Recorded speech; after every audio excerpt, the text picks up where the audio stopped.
Vous êtes sur Alta, il est 11h15 en ce lundi. Bonjour David. Bonjour Frédéric, comment vas-tu? Ça va très bien, nouvelle semaine qui commence. Oui. Avec un nouvel invité. Oui, un invité qu'on a déjà reçu, mais Ouais. qui nous fait le plaisir de revenir. Oui, on l'a reçu il y a quelques semaines. Il s'agit d'un pêcheur, Tony Zeller. Salut Tony. Frédéric, bonjour. David, bonjour. Salut.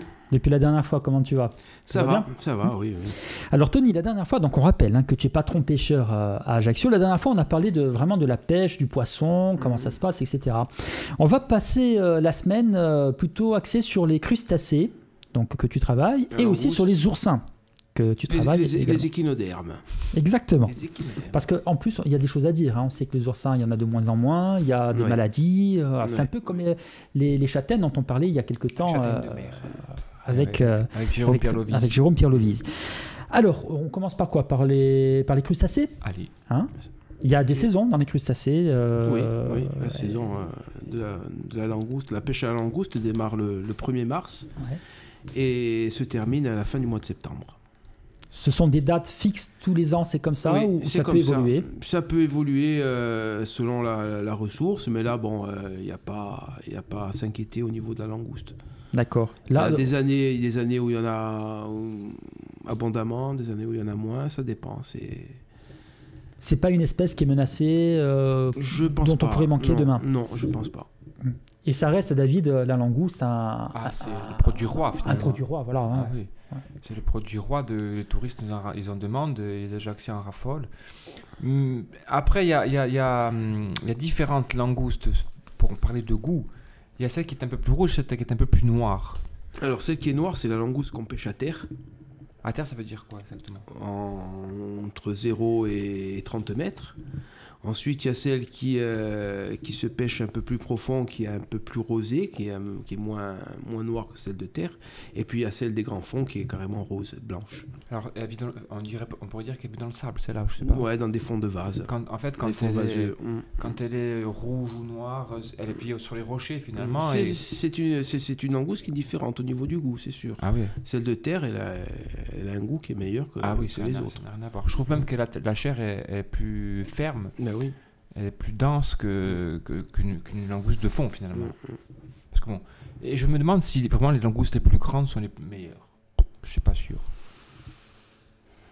Au niveau de la chair, je crois qu'elles sont beaucoup plus comme élastique, la chair est beaucoup plus dure, beaucoup plus dure. La grosse langouste, c'est pas la meilleure. Non, c'est pas la meilleure. Après, ça dépend des goûts. Il y en a qui vont adorer les langoustes d'1,5 kg. Je conseille pas de prendre des trop grosses langoustes. Après, il y a une réglementation sur la taille. Sur la taille, oui. C'est 9 cm le rostre, de la tête jusqu'au rostre. Au début de la queue de la langouste, il faut qu'elle fasse 9 cm. Et là, si on vous attrape avec des langoustes de 8 cm, par exemple, ça tombe. Prison ferme, là. Ah, c'est prison ferme. Alors, il y a des réglementations, on l'a vu dans les dates, dans les tailles. Et est-ce que monsieur tout le monde peut aller à la pêche à langouste? Le pêcheur du dimanche peut aller... Oui, il n'y a pas d'interdiction. Il n'y a pas d'interdiction. Non, n'importe qui peut pêcher langouste. Je peux me tromper, mais je ne pense pas.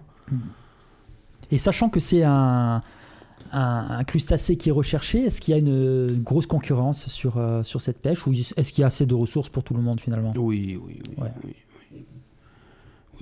Moi, de mon côté, la langouste, je la pêche pas, je dirais. C'est une langouste que je prends à terre, que je prends dans les filets à poissons, parce qu'elle bouge la nuit et elles viennent manger le poisson dans les filets. Alors que certains pêcheurs sur Ajaccio et dans toute la Corse sont de vrais langoustiers. Eux, ils travaillent la langouste dans des fonds sales où il y a des madrépores, c'est de la roche pourrie concrétionnée, et la langouste est là-dedans. Ça, ce sont des vrais pêcheurs de langouste, et c'est un métier qui est différent du poisson, parce qu'on casse des cailloux avec des billots de bois. Qu'on appelle la matsamurène, tu vois, c'est taillé dans le morceau de bois avec un manche, et ils cassent les cailloux avec la matsamurène, et ils mettent des fois, quand ils tombent vraiment dans des fonds sales, ils mettent des fois 1 heure voire 2 heures pour nettoyer un poste de filet qui fait 400 ou 500 mètres et sortir les langoustes. C'est un métier, la langouste, c'est un travail qui est différent. Le travail de la nasse, finalement, alors le travail de la nasse, on a fait une expérimentation sur la pêche à la nasse ici en Corse, tous les pêcheurs corses ont fait cette expérimentation en collaboration avec l'Office de l'environnement. On s'est aperçu qu'il y avait beaucoup plus de homards qui se prenaient dans les nasses, mais on ne peut pas donner des chiffres exacts quand il y a le filet qui est au milieu. Soit on pêche qu'à la nasse et on enlève le filet à langouste, et soit on continue la pêche à la langouste avec le filet. Le homard rentre dans la nasse. Dans la nasse, oui, beaucoup plus que la langouste. Oui. Il y a beaucoup d'homards chez nous. Beaucoup de homards, oui. On dit le homard breton. Ouais, finalement, Mais c'est une espèce qui a été réintroduite en Corse. Corse, Oui, ça a été réintroduit. Le homard, chez nous, vient de Bretagne. Tu vois. Mais c'est moins prisé que la langouste, je pense. C'est vrai que quand les gens viennent dans un restaurant, c'est rare qu'on demande un homard. Je sais pas, David, on peut te poser la question. C'est plus la langouste, non? Oui, c'est plus la langouste, mais c'est pour ça que je posais la question, parce que finalement, on se dirait presque que l'homard, c'est que dans le nord de la France, mais on en a chez nous. Nous, on fait un risotto de homard au sèche. Je pense que c'est très très bon. Parce que l'alliance de la sèche et la langouste, c'est lui. Je l'ai goûté, délicieux. C'est lui qui me l'a appris, l'alliance de la sèche et la langouste. C'est en le regardant travailler que j'ai compris qu'on pouvait marier les deux. Et là, j'ai essayé sèche homard et c'est très très bon. Mais je pensais qu'il y avait une prédominance de pêche de langouste, mais il y a aussi beaucoup de homard. Mais le homard, il y a le homard de Méditerranée. Il a été réintroduit par rapport à la diminution de l'espèce, mais il y a le homard de Méditerranée. Les hauts lieux de la langouste en Corse. Alors on sait que les Ajacciens sont friands de langouste, ils en mangent beaucoup, mais est-ce que c'est pas Bonifacio quand même? Bonifacio, je sais pas. Moi, je dirais plus Centauri. Je dirais plus le nord, le nord que le sud. D'accord. Et c'est la même langouste. Concrètement, est-ce qu'on peut trouver des différences? Mais par rapport au fond, la langouste change. Celle des sanguinaires, elle est différente de celle de Capodimour, par exemple. D'accord. Ouais. Elle a des pattes plus longues, celle de Capodimour avec des antennes plus longues. Elle est différente. C'est urticant un peu, ces pattes. Hein? Ouais. Je sais pas si tu as déjà remarqué, si tu as déjà eu l'occasion. Je regarde, mais je touche pas en fait. Je sais pas pourquoi, même si je sais que. C'est urticant. On met des gants justement quand on prend les langoustes ou on les prend à la main comme ça. Moi, j'arrive pas à travailler avec les gants. Il y en a qui travaillent avec les gants. D'ailleurs, je pense qu'ils ont raison parce qu'ils ont les mains moins abîmées que ceux qui travaillent sans les gants. Mais la langouste, elle pique déjà, elle a beaucoup de picots sur le rostre.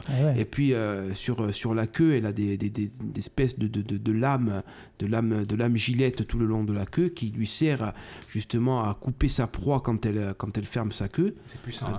C'est très puissant, c'est même dangereux. Et ça peut faire mal. Et ça fait mal parce que je me coupe régulièrement. Il faut mettre des gants, Tony. Voilà. Alors demain, on va parler des oursins. Donc c'est un peu moins... Ça pique aussi. Ça pique aussi. Alors c'est l'occasion justement de se quitter, de se donner rendez-vous demain, Tony Ziller et David. À demain. À demain. Il est 11h15 sur Alta Fréquence et nous nous retrouvons comme tous les jours pour votre émission Sapour. Il est saveur avec David Menzac. Salut David. Salut, les casseroles sont sur le fourneau et le pêcheur est avec nous. Et on a repris le chemin de la mer avec Tony Ziller qui nous accompagnait il y a quelques semaines de cela, souvenez-vous, et qui nous parle aujourd'hui des oursins notamment, Tony. Alors les oursins, ça c'est je dirais... C'est quelque chose de sacré, notamment à Ajaccio, les oursins. Oui. Il faut pas toucher aux oursins. C'est vrai que l'Ajaccien est très friand de l'oursin et il attend chaque année avec impatience l'ouverture. Les fameuses oursinades. C'est même pas avec impatience, c'est avec frénésie, c'est la folie. Alors justement, vous qui êtes un professionnel de la mer et de la pêche, Tony, pourquoi il y a ce culte de l'oursin à Ajaccio et de l'oursinade et moins ailleurs? Est-ce qu'il y en a moins ailleurs justement? Tout à fait, oui. C'est-à-dire que la côte ouest de la Corse est beaucoup plus... Il y a beaucoup plus d'oursins sur la côte ouest de la Corse que sur la région bastiaise. La côte orientale est beaucoup plus plate, il y a beaucoup plus de zones où il y a du sable, donc l'oursin n'aime pas ces genres de Il faut des rochers. Il lui faut de la roche, il lui faut c'est cette herbe dont je vous parlais tout à l'heure qu'on trouve de moins en moins, la Colerpa cystosère, le mourtz, où l'oursin est très friand de cette herbe-là. Et le fait peut-être qu'il y a aussi beaucoup de golfs et de criques sur la façade occidentale, peut-être que l'oursin peut y trouver un meilleur environnement. Les fonds s'y prêtent, oui. Au Cap Corse aussi, non, un petit peu. Sur le Cap aussi, il y a de l'oursin, mais bon, beaucoup moins que chez nous. Finalement, l'Ajaccien qui est un amateur d'oursin Et le Bastia, qui finalement, pour eux, c'est peut-être la Poutargue le plus que... Il y a des passionnés d'Oursin à Bastia aussi. Voilà. Ils descendent de Bastia. Exactement, c'est là où je voulais en venir. Ils descendent les manger à Ajaccio. Moi, j'ai des clients. Ah oui, moi, j'ai des clients. Ils descendent des exprès, amis, ils descendent manger les oursins à Ajaccio. Ouais. Et toi, tu fais à l'altre ouverte notamment des oursinades Ah oui, nous, la pêche aux oursins commence décembre. Jusqu'au mois d'avril, je crois. Alors, cette année, je crois que le mois d'avril va être supprimé. Bon, c'est pas officiel encore, mais bon, logiquement, ça devrait.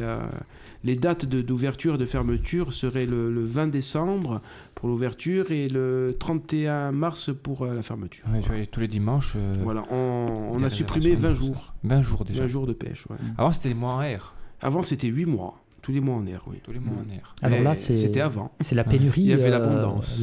Voilà, c'est ça, c'est la pénurie qui fait qu'on est obligé maintenant. La pénurie, oui et non, parce que bon, de l'oursin, il y en a toujours, mais c'est la taille qui diminue, la ressource diminue. Elle a énormément diminué depuis qu'il y a eu cette maladie il y a quelques années. De ça, il y a 3-4 ans, c'est pas si vieux. Et moi, de visu, sans avoir de données scientifiques, je pense que l'espèce a diminué de plus de 50%. Bon. La maladie a fait beaucoup de mal. C'est quand même assez terrible. Hein. Et la pêche à l'oursin aussi, les pêcheurs professionnels aussi ont fait du mal, ont exagéré. Ouais. On n'a pas su gérer le stock. Ça, je le reconnais. Ça, c'est terrible, parce qu'on a fait le constat avec la châtaigne qui pourrait disparaître carrément de Corse, parce qu'on sait ce que ça représente, la châtaigne, depuis un demi-millénaire chez nous. Ouais. L'oursin aussi, maintenant... moins 50%, c'est quand même énorme. Il faut un travail important, je pense, excuse-moi, je te coupe, il faut un travail important à Stellamar pour réintroduire l'oursin en Corse. Mais bon, ça mettra encore des années. Donc c'est vrai que la gestion est importante, tu as raison de le dire. Alors concrètement, comment on pêche l'oursin ? Est-ce que c'est une pêche déjà ? Est-ce qu'on dit que c'est une pêche ? Oui, c'est une pêche. Une cueillette. C'est une cueillette. Ouais. Voilà, on pourrait. Le poisson aussi, c'est la cueillette aussi. On va cueillir le poisson. On vit de cueillette, nos pêcheurs professionnels. on est différents des agriculteurs qui, eux, les pauvres, sont obligés de nourrir leurs animaux pour pouvoir les vendre. Les nôtres se nourrissent naturellement. Mais la pêche à l'oursin, moi je pense que c'est une pêche avant tout. On la pratique, nous pêcheurs modernes, je dirais, entre guillemets, en apnée. Ouais. Et à savoir que les pêcheurs avant les pêchaient avec des crocs et des paniers avec des rochers, quoi. Ils ne plongeaient pas, ils ne mettaient pas la tête sous l'eau. Ils ne mettaient pas la tête sous l'eau. Ouais, donc tout le long du rivage. Tout le long du rivage. Il n'y avait pas besoin de mettre la tête sous l'eau à l'époque. Enfin, c'est quand même une pêche quand même qui est, j'allais dire, ingrate. C'est toujours agréable quand même d'aller dans l'eau et de se jeter à l'eau. Mais là, il faut aller chercher vraiment l'oursin. Il faut être en forme. Voilà, il faut avoir la santé. Il faut avoir la santé, oui, parce que c'est des journées dans l'eau, c'est des apnées à répétition qui se font... de 0 à 5 mètres, il y en a qui vont plus profond, ceux qui ont plus de conditions physiques. Moi, je sais que je reste entre 5 et 6 mètres au plus profond, mais c'est physique, quand même, c'est physique. Quand on a des grosses quantités à faire d'oursins, à savoir qu'on a un quota maintenant depuis 2 ans, on ne peut pas dépasser une certaine... On ne peut pas dépasser les 512 semaines. Voilà. Et on ne peut pas utiliser les bouteilles non plus ? C'est interdit, ça aussi, alors, c'est interdit. À partir du moment où il y a un quota, pourquoi épuiser le pêcheur ? S'il peut faire son quota en une demi-heure, pourquoi demander au pêcheur de travailler 3 heures ? Il n'y a pas d'hypocrisie quand même là-dedans. Non, pas du tout. Parce que nos anciens enfin les pêcheurs qui sont retraités, qui sont toujours pêcheurs professionnels maintenant, ont toujours défendu cette pêche-là. Et ont toujours interdit la pêche à l'oursin en bouteille, tout simplement parce qu'il y a un stock qui se situe entre 0 et 30 mètres de profondeur. Et quand on va les chercher profond, les oursins, on les empêche de remonter. Et c'est là où toute la reproduction se fait.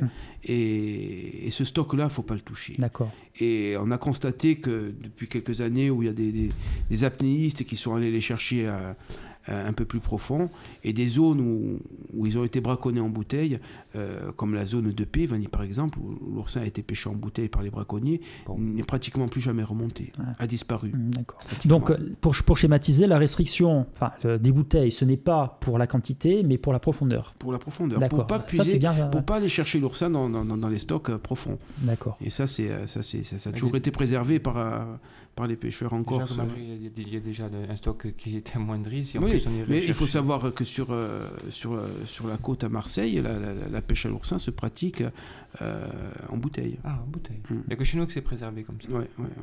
On va poursuivre cette discussion demain, Tony Zeller et David. On continuera à parler de l'oursin, Avec un plaisir. produit phare chez nous en Corse. À demain. Et nous nous retrouvons sur Alta Frequenza avec David Mézac. Salut David. Salut, comment ça va? Ben, ça va très bien. On parle On langouste parle et... d'oursin, de langouste. Mm. Au fur et à mesure de la semaine, j'écris la recette. Hein. Je sais pas si tu remarques. Et oui, puisque nous avons Tony Zeller qui est notre invité cette semaine. Bonjour Tony. Frédéric, bonjour. David, bonjour. Salut. Patron pêcheur. Alors, une question que j'ai envie de te poser, puisqu'on se tutoie, Tony, par rapport à nos discussions d'hier, c'est comment tu trouves le temps, puisque ça prend du temps quand même d'aller chercher les oursins, puisqu'on va les chercher un à un finalement en apnée. Mhm. Comment on a le temps d'aller chercher les oursins et d'aller à la pêche, aux poissons Est-ce qu'on peut s'en sortir tout seul en fait? Mais on peut pas faire les deux. Hein. Soit on Ouais. pêche l'oursin, Voilà. soit on pêche le poisson. Ça, D'accord. c'est évident. D'accord. Ouais, c'est compliqué. Donc il y a une Ça reste période en fait, impossible. on part pas en mer, enfin on part pas relever les filets, on reste vraiment... On peut demain partir travailler le poisson au filet et finir la pêche au filet, aller plonger. Mais bon, Ouais. c'est des grosses journées. Il y en a qui le font. Hein. Mais bon, moi, j'aime pas mélanger les choses. On m'a toujours dit qu'il fallait pas courir De lièvre à la fois. 2 lièvres à la fois. Donc, moi, quand je pêche l'oursin, je fais mon oursin. Quand je pêche au palangre, j'ai un peu de filet pour les rougets, de la maille fine. J'essaie de pas mélanger les choses. Moi, j'y suis allé une fois donc, à pêcher avec Tony les oursins. Et je peux dire que c'est impossible. Parce que bon, déjà, moi, j'ai pas réussi à descendre. Le baquet, j'étais bien équipé, j'ai pas réussi à descendre. Mais je suis sorti de l'eau, j'étais rétamé. Ouais. Alors, Ouais, bah, c'est physique. tu te dis, remonter les oursins, après il faut retourner au port, il faut les apporter. Puis après, ça faut les dépend livrer. les commandes qu'on a. Puis bon, la ressource a diminué, donc C'est très difficile. on met beaucoup plus de temps. Par exemple, pour faire 50 douzaines d'oursins, ce qui représente 600 oursins, on va mettre 2 heures. Ouais. Alors qu'avant, on les faisait en 1 heure. Monter, descendre, monter, descendre. Alors, David, là, met le doigt sur quelque chose d'intéressant, c'est sur la pénibilité de la chose. Alors aujourd'hui, vous êtes un jeune pêcheur dans la force de l'âge, Tony, mais est-ce que ça signifie que vous êtes conscient peut-être dans quelques années, dans 10 ans, 15 ans, il faudra se concentrer sur la pêche sur le bateau pour relever les filets. On pourra peut-être plus pêcher, enfin, tu ne pourras peut-être plus pêcher l'oursin à un moment donné de ta vie, quoi. Ça, c'est Parce que c'est quand même, évident. Ouais. Et d'ailleurs, je pense qu'on s'oriente vers une fermeture. Hein. Ah ouais, Et avant 10 ans même. avant 10 ans, ouais. Ouais, Fermeture oui. définitive ou Pas fermeture définitive, mais essayer de repeupler, de laisser un peu l'oursin le temps de se régénérer. Moi je suis pour parce que des fois tu vois Voilà. des petits oursins Voilà, sur certains étals, tu vois des petits oursins qui n'ont pas lieu d'être. mais ça, sur, c'est des signes. Hein. ouais. Alors, à mon avis, hein,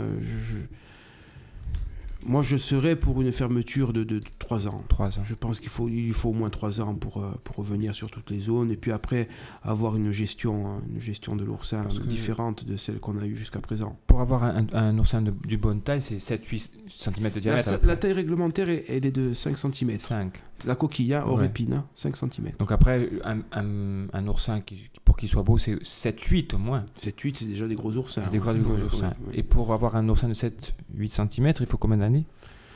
Mais de mémoire, je crois qu'il prend 1 cm de diamètre par an, l'oursin.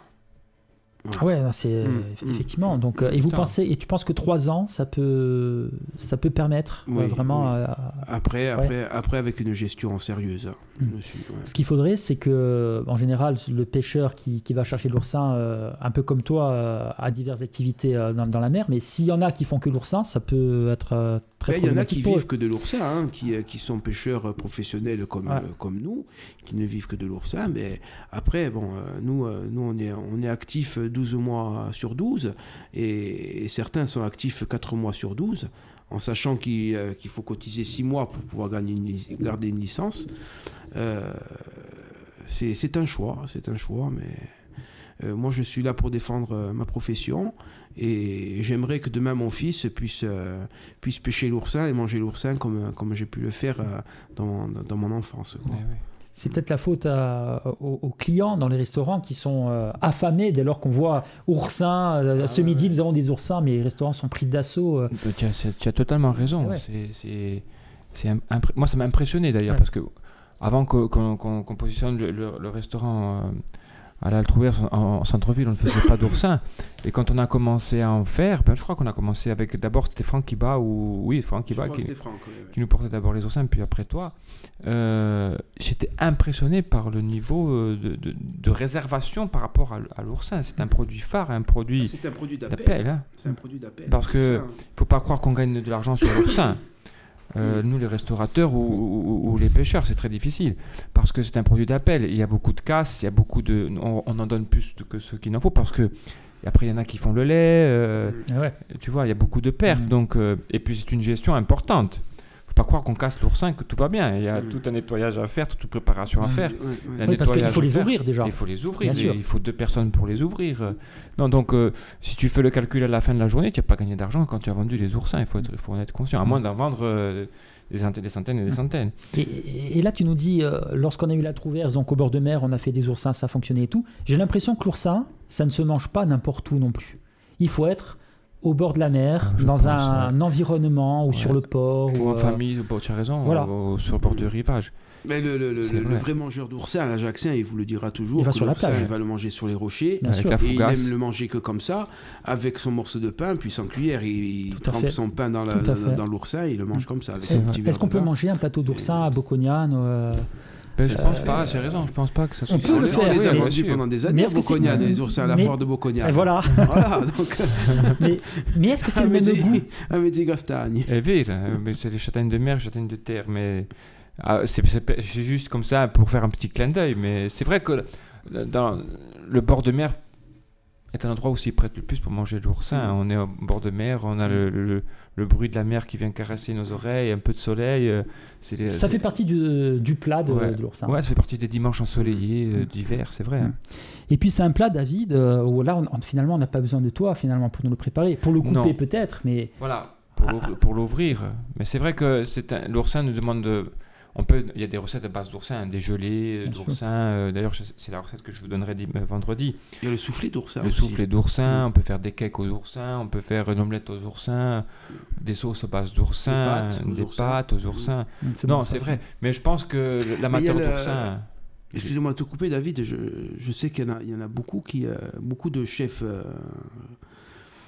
cuisiniers qui commandent des barquettes de corail d'oursin pour faire des sauces. Ça se vend en petits pots. Et c'est très très cher. Je crois que c'est dans les 600 € le kilo. Oui, parce que j'imagine pour faire un kilo, il faut je sais pas combien de dizaines d'oursins. Une langue d'oursin, il faut 10 douzaines, je crois. Il faut qu'il soit bien plein. Oui, il faut qu'il soit bien plein. 10 douzaines fait 120 oursins. 120 oursins. 120 oursins. Oui, tu pourrais arriver peut-être à 1 kilo. Quand c'est bon et quand c'est rare, c'est cher. C'est comme tout, c'est un peu comme le safran, on en parlait avec Anne Notcher il y a quelques temps. Bien sûr, on se quitte, on se donne rendez-vous demain jeudi. On va terminer cette semaine sur les oursins. À demain. Merci de nous rejoindre à 11h15 avec David. Salut David. Salut Frédéric. Et nous recevons un patron pêcheur cette semaine, Tony Zeller. Salut Tony. Salut. Et on parle notamment des oursins depuis le début de cette semaine. On en a l'eau à la bouche finalement. On en a l'eau à la bouche. Alors David, toi, on l'a dit, c'est un produit d'appel, notamment à la Trouverse, mais est-ce que tu prépares aussi l'oursin Est-ce que c'est des plats avec concrètement? Écoute, il y a plusieurs plats, on en parlait, il y a l'omelette, il y a le soufflé, on peut faire des cakes, on peut faire plein de choses avec l'oursin. On peut faire les pâtes aux oursins, un risotto aux oursins. Finalement, il y a autant de recettes que l'on pourrait en imaginer. Mais je pense que la meilleure recette, c'est d'ouvrir son oursin, de se le nettoyer un petit peu. Le vrai amateur mange tout dans l'oursin. Paraît-il. Ouais. Enfin, moi... Le vrai amateur, moi, mange tout l'oursin. Moi, j'ai des algues, j'aime pas trop. Voilà. Ouais. Et c'est vrai. C'est ouvrir, avoir l'iode, avoir la mer en tête. C'est ce qui est le mieux, c'est ce qui correspond le mieux à l'oursin, c'est de le manger à l'ouverture. Le travailler, on peut le travailler, mais je pense pas que ça ait un intérêt finalement. Qu'est-ce que tu en penses? Pour moi, je suis d'accord avec toi. Pour moi, le goût est différent. C'est sûr que quand tu manges l'oursin, c'est pour manger l'oursin. Après de faire des recettes avec la base d'oursin, etc., c'est autre chose. Mais le plaisir de manger l'oursin, c'est d'être sur les rochers, de se l'ouvrir soi-même, être en famille, et de manger et de manger l'oursin directement, de manger son corail qui est toujours ferme, qui a toujours son goût, où on ressent l'iode, ça c'est pas comparable avec un soufflé d'oursin ou les pâtes aux oursins. C'est vrai qu'on retrouve le goût de l'oursin, mais c'est pas comparable. Et puis il en faut une quantité quand même importante. Hein. Il faut en ouvrir pour pouvoir avoir un plateau de pâtes aux oursins, il faut en offrir quelques-uns. Hein. Et je voulais te poser une question qui me trotte depuis cette semaine dans la tête.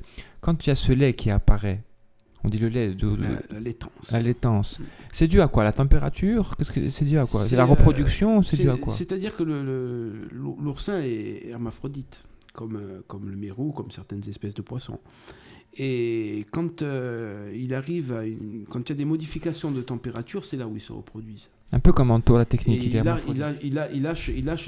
se reproduisent comme ça dans l'eau. Ils lâchent leur laitance dans l'eau et les courants font partir les spermatozoïdes qui sont récupérés par les femelles. Et quand on l'ouvre et qu'on a cette laitance, c'est en période de reproduction? Mais lui, il pense que c'est sa période de reproduction par rapport à la température qui a changé. Par rapport à la température qui a changé. Et là, ils sont consommables ou finalement oui, bien sûr. Le goût change? Le goût, oui, un petit peu. Ouais. Enfin, le lait, la substance blanche, il vaut mieux éviter de la manger quand même. Non, pas du tout. On peut la manger. Oui, bien sûr. Oui, tout se mange dans l'oursin, sauf les épines. Sauf les épines. Alors hier, on faisait un petit comparatif amusant avec les oursins de Boconia, donc on faisait référence aux châtaignes. Et c'est vrai qu'il y a un autre point commun, en plus de ces épines, ce sont les maladies qui touchent la maladie. Voilà. Alors, qu'est-ce qu'on peut dire sur la maladie qui touche les oursins? Est-ce que c'est de l'histoire ancienne? Parce que c'était il y a combien? Il y a 3-4 ans, me semble-t-il, où vraiment on a tiré la sonnette d'alarme. Quand il y a eu cette maladie qui a touché l'oursin particulièrement, il y avait eu ces fortes pluies. Et moi, je me souviens quand j'étais au parc, qu'on recevait au mois d'octobre une équipe de scientifiques catalans qui travaillait sur l'oursin et sur la Cholera cystosère, me disait à l'époque que l'oursin était très vulnérable à l'eau douce. Et quand il y avait de fortes pluies, savoir que l'eau de mer se mélange avec l'eau douce, et quand il y a plus d'eau douce que d'eau de mer, l'eau devient trouble. Et ça, logiquement, ça a un impact direct pour l'oursin. C'est ce qu'on appelle, les pêcheurs appellent la garnate. Non, la carnate, c'est autre chose. C'est quand la terre vient de la mer, ça? Non, même pas. C'est du plancton, la carnate. Ah, c'est du plancton. Quand ça empêche de pêcher les filets, ça empêche les filets de pêcher, finalement. Ça aplatit le filet. Ça dépend. Tu as de la carnate de phyto et de zooplancton. Ah, d'accord. Mais c'est dû aux fortes pluies? C'est dû à... Non, pas du tout. Je pensais. Et c'est là qu'on se rend compte que c'est une espèce qui est très fragile, quand même. Très fragile, l'oursin, ouais. Mais on n'a jamais eu Il y a eu des prélèvements qui ont été faits par l'Ifremer, par d'autres scientifiques, mais on n'a jamais eu de résultats bien précis concernant cette maladie. Et puis ça s'est arrêté. Elle s'est arrêtée toute seule. L'année d'après, on a trouvé quelques oursins malades. Après, on pensait que c'était l'eau douce, que c'était la pollution, que c'était la ferme aquacole. On a eu plusieurs doutes, mais bon, on n'a jamais eu de réponse sur cette maladie. Et concrètement, et on va se quitter là-dessus, pour faire une journée normale, c'est-à-dire ça représente combien d'oursins en temps normal, en moyenne? Oui, il faut compter entre 80 et 112 d'oursins. Douzaine, hein? Douzaine, oui. Ça représente 112 1200 individus. C'est incroyable, par jour. Par jour, ou si on a de belles commandes, oui, on arrive à faire 112 par jour. Mais sinon, c'est entre 50 et 72. Ouais, un restaurant comme le nôtre, par exemple, peut passer 60-70 un dimanche. Un dimanche, oui. Mais en semaine, c'est un restaurant comme l'Altrouvert, il va peut-être commander 15-20 douzaines. D'accord. Ou alors s'il a des commandes particulières. Sur un oui, dimanche, tu passes 60-70 douzaines facilement. Et on ne ramasse pas plus que la commande, c'est-à-dire qu'on peut peut-être pas le conserver. De toute façon, on a un quota de 500 douzaines. Donc voilà, après, c'est à nous de nous gérer. Bien sûr, ouais. Moi, j'ai une politique où je préfère faire de la qualité plutôt que de la quantité. Donc, Et ça peut se conserver? Ça peut se conserver en chambre froide. Il se conserve à une certaine température. D'accord. Donc là aussi, il faut être prudent. Animal fragile que l'oursin. Les crustacés, il faut toujours faire un peu attention aux températures de stockage, aux endroits de stockage. C'est vrai. Nous, on a des frigos, par exemple, qu'on consacre juste aux poissons et aux oursins, aux crustacés. Il ne faut pas tout mélanger. Donc c'est vrai, tu as raison de le noter. Poisson crustacé, c'est très fragile. On se quitte. Alors demain, David, ce sera vendredi. Tu vas nous livrer une recette à base oursin. Ouais, et de langouste. Et de langouste. Comme vous êtes gentil. Ce sera demain, même endroit, même heure. Tony, vous venez, on vous attend à 11h15. À demain. À demain.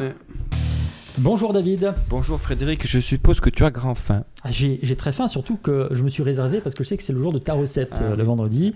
Bonjour Tony Zeller. Bonjour Frédéric, bonjour David. Salut. Qui est patron pêcheur à Ajaccio et qui nous a régalé avec les poissons, les langoustes, les oursins dont nous avons parlé ces jours derniers. Alors justement David, que peut-on faire avec les oursins de Tony ? Alors on va marier l'oursin à la langouste aujourd'hui. Et tout au long de la semaine, j'ai pris quelques notes et la recette, c'est gelée d'oursin aux légumes avec un bouillon de langouste.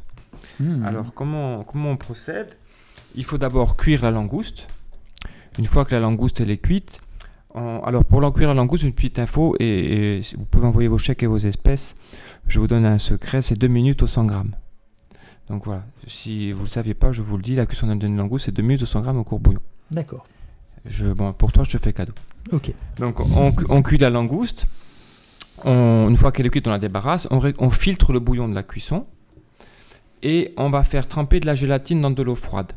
On va récupérer, on va dire qu'on travaille pour 4 personnes. On va récupérer 40 centilitres de bouillon. Et on va mettre 2 feuilles de gélatine. Donc, ça sera pour figer la gélatine d'eau de cuisson de langouste. Comment on procède ? Alors, on va avoir 2 carottes, un concombre, 3 radis et quelques feuilles de menthe. On va, soit on peut garder les légumes crus, ça donne un petit côté croquant, soit on peut les cuire un petit peu tendres, mais je préfère que vous les gardiez croquants parce que vous allez avoir comme ça une différence de texture. Alors on va couper nos légumes très fins en petits cubes, on appelle ça une brunoise. On va les placer au fond de notre assiette. On va ouvrir les oursins. On va récupérer donc les langues d'oursin, on va les placer au fond de notre assiette aussi. On va ouvrir la langouste, on va la détailler en petits morceaux, on va les placer au fond de notre assiette. Et ensuite, on va rajouter la menthe ciselée tout autour de nos légumes, de nos oursins et de notre langouste. Et on va venir verser la gelée sur nos légumes et nos crustacés. On va faire prendre au froid durant 2 heures. Et ensuite, on servira, une fois que ça a bien pris, on servira ce plat à nos invités, à notre famille, à nos amis. Et vous dégusterez donc l'eau qui sera aromatisée et qui sera gélifiée donc à la langouste, avec les légumes croquants, les langues d'oursin et les morceaux de petits langoustes à l'intérieur. Ah ben, ça a l'air bien bon. Moi, j'ai l'impression que c'est à la portée de tout le monde. C'est à la portée de tout le monde. Il faut cuire la langouste, préparer la gelée et faire les légumes. Il n'y a rien d'extraordinaire et c'est un plat frais, c'est un plat facile à réaliser. On peut préparer la veille pour le lendemain. C'est assez simple. C'est pas très rustique, c'est un peu original, mais... J'espère que tu me feras goûter un jour. Ah oui, ben, écoute, on va essayer de le mettre à la carte pour te faire plaisir. Et ça, tu proposes à l'Altroverse ou... Ça, on le propose en amuse-bouche, souvent en petite verrière, tu vois. C'est une amuse-bouche quand on a par exemple un repas spécial, quand on a un repas de fête. C'est toujours la petite découverte de l'entrée du repas. Mais ça peut faire un plat ou une entrée sympathique. Alors là, on s'approche des fêtes de Noël. Tony, est-ce que l'oursin s'invite sur les tables de Noël ? Ah oui. De plus en plus, j'ai l'impression. Avant, c'est surtout les huîtres, le cabri, chez nous, en Corse. Mais maintenant, il y a de plus en plus d'oursins, j'ai l'impression. Oui. Donc là, on bosse beaucoup. Surtout dans la région d'Ajaccio. Surtout dans la région d'Ajaccio. Oui. Surtout que c'est le début en même temps, en général. C'est le début de la saison. Voilà. Et bon, c'est un peu compliqué pour nous, pêcheurs d'oursins, parce qu'on n'a pas vraiment la qualité en ces périodes-là de l'année. C'est quoi, mars-avril le meilleur, ou février-mars? Ouais, fait partie du fin janvier. Fin janvier, on commence à trouver de beaux oursins. Mais après, bon, ça dépend des années. Peut-être que cette année, ils seront magnifiques. On verra. C'est la surprise. C'est la surprise. on verra C'est bien. toujours un peu la surprise. C'est ce qui fait le charme d'ailleurs. Le problème des oursins, ça c'est mon avis personnel, c'est qu'il en faut beaucoup pour être rassasié quelque part. Je ne sais pas si vous êtes d'accord sur ça. Moi j'ai un ami, il lui en faut 40 douzaines. 40 douzaines, c'est pas Alors mal. il passe 2-3 heures à table. Pierre-Paul, je te salue si tu écoutes.